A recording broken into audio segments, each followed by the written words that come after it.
नमस्कार दोस्तों, मेरा नाम है विजय चौहान और आप देख रहे हैं जय ज्ञान। दोस्तों, अगर आपके पास भी बैंक अकाउंट है तो ये वीडियो आपके लिए बहुत ही इंपॉर्टेंट है, क्योंकि एक छोटी सी लापरवाही आपको लाखों का चूना लगा सकती है। चाहे वो बैंक अकाउंट हो, पेटीएम हो, गूगल पे हो या फिर आपका डेबिट कार्ड हो, जिसका यूज़ करके आपके साथ बहुत बड़ा फ्रॉड हो सकता है। तो इसकी जानकारी होना आपके लिए बहुत ज़रूरी है। तो इसके डिटेल्स जानने के लिए हमारे साथ लास्ट तक बने रहें। और हाँ, अगर वीडियो पसंद आए तो प्लीज़ लाइक और सब्सक्राइब करें। सब्सक्राइब के बगल में जो बेल आइकन है उसको भी प्रेस करें, नहीं तो आपको पता भी नहीं चलेगा कि हमने कोई वीडियो डाली भी है।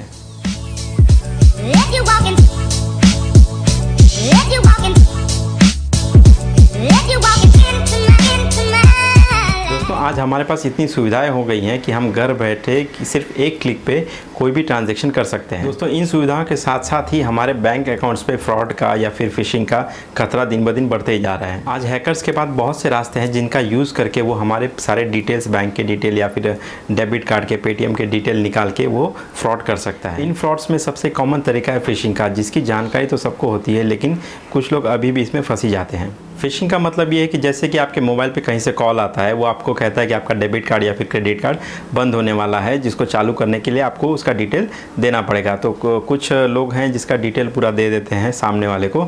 उसके बाद वो उनको OTP सेंड करता है, वो OTP उनको प्रोवाइड कर देते हैं, जिसकी वजह से उनके बैंक से सारा पैसा डिडक्ट हो जाता है। आजकल एक OLX पे फ्रॉड चल रहा है। फॉर एग्जाम्पल, आपने OLX पे 10,000 का मोबाइल बेचने के लिए डाल दिया, तो सामने से आपको फ्रॉड जो करने वाला है उसका कॉल आता है। वो आपको कहता है कि मुझे आपका मोबाइल पसंद है, इसको आप प्लीज़ कहीं बेचिएगा मत, मैं आपको इसका एडवांस पे कर रहा हूँ। तो जिसकी वजह से आप बहुत खुश हो जाते हैं।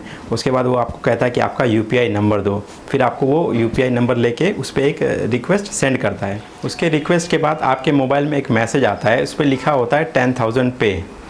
अब लोग यहीं पे धोखा खा जाते हैं, क्योंकि पे और पेड दोनों सिमिलर लगता है, और लोग क्या करते हैं कि पे पे क्लिक कर देते हैं और फिर वो OTP मांगता है आपके मोबाइल पे, और OTP भी डाल देते हैं, आपका पिन भी डाल देते हैं, जिस पे होता क्या है कि सामने वाले के पास 10,000 पहुंच जाता है, जिससे कि आपको लगता है कि आपको 10,000 मिल गए हैं, लेकिन आपको मिला नहीं होता है। आपका 10,000 सामने वाले के अकाउंट में चला जाता है। और इस तरह के केस में पुलिस भी आपका कोई हेल्प नहीं करती है। अब जो लोग फ़ोन पे, गूगल पे या फिर पेटीएम वगैरह यूज़ करते हैं, उनके लिए भी कई तरह के फ्रॉड सामने आए हैं। आपको सीधे कहीं से कॉल आएगा और जो फ्रॉड करने वाला है वो आपको कहेगा कि हम पेटीएम या फिर गूगल पे से बोल रहे हैं, हम आपका eKYC फॉर्म अपडेट करना चाहते हैं, आपका डिटेल चाहिए, और उससे आपका पूरा डिटेल वो ले लेता है। उसके बाद आपको OTP वगैरह भी आपसे ले लेता है, जिसके बाद आपके अकाउंट से पूरा पैसा वो उड़ा ले जाता है। इसी तरह के फ्रॉड जो है शॉप वालों के साथ भी होता है। फॉर एग्जांपल, को जो फ्रॉड करने वाला है शॉप में आता है, मान लीजिए उसने 10,000 का सामान लिया और फिर वो कहता है कि मैं आपको गूगल पे या फिर पेटीएम कर देता हूँ, और वो सिंपली क्या करता है, कोई भी थर्ड पार्टी वेबसाइट का यूज़ करके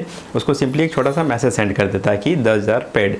लेकिन होता क्या है कि वो 10,000 नहीं, वो सिंपली एक मैसेज होता है। और शॉप वाला क्या करता है कि वो अपने पेटीएम या फिर गूगल पे के ट्रांजेक्शन में वो चीज़ चेक नहीं करता है कि वो पैसा आया है कि नहीं। वो सिंपली वो मैसेज देख के सेटिस्फाइड हो जाता है कि मान लीजिए उसका पैसा आ गया है, लेकिन उसको अपने वॉलेट में या फिर ट्रांजेक्शन में वो चीज़ चेक करनी चाहिए कि उसका पैसा आया है कि नहीं आया है। दोस्तों, अगर आपको भी इस तरह के फ्रॉड से बचना है तो कुछ चीज़ें हैं जो आपको हमेशा ध्यान में रखनी चाहिए। अगर मान लीजिए आपको कहीं से कॉल आता है, भले ही वो आपको कोई फ्रेंड हो, तो आपको आपका बैंक डिटेल या फिर डेबिट कार्ड का डिटेल या फिर क्रेडिट कार्ड का डिटेल नहीं देना है, और ख़ास तौर पे जो आपके मोबाइल में OTP आता है, ये तो बिल्कुल भी नहीं देना है।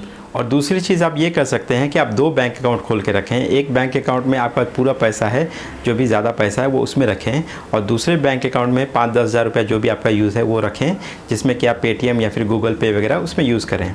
और एक चीज़ हमेशा याद रखें, सावधानी हटी दुर्घटना घटी। उम्मीद करता हूँ वीडियो आपको पसंद आया होगा। अभी के लिए बाय।